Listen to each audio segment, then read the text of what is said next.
आणि आता बातमी राजकीय वर्तुळातून समोर येते। शरद पवार यांनी नाशिकमध्ये अजित पवार यांना मोठा धक्का दिलाय।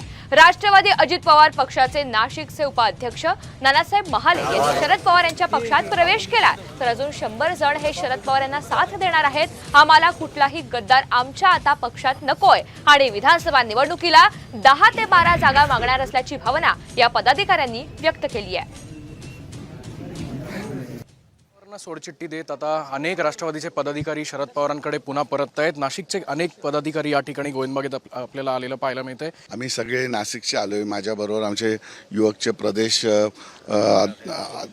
कार्याध्यक्ष आहेत, आमचे जिल्हाध्यक्ष, आमचे शहर अध्यक्ष बाळा निगळ आणि आम्ही सगळे पदाधिकारी आणि मोठी टीम, नाशिकची पहिली बॅच म्हणता येईल ती आज या ठिकाणी गोविंदबागेत प्रवेश करते आहे। तिथले युवक अध्यक्ष असतील, ज्येष्ठ सगळे नेते असतील, बरेच पदाधिकारी जवळ 100च्या संख्येनं आज या ठिकाणी प्रवेश होणार आहे। इथून मागच्या काळामध्ये ज्यावेळेसपासून पवार साहेब कृषी मंत्री होते त्यावेळेसपासून कांद्याच्या बाबतीत असेल, कृषी मालाच्या बाबतीत असेल, इतर सबसिड्या असतील, यासाठी शरद पवार साहेबांनी नाशिक जिल्ह्याचा पूर्ण कृषी क्रांती केलेली आहे। त्यामुळे तो शेतकरी हा कायम पवार साहेबांसोबत असतो।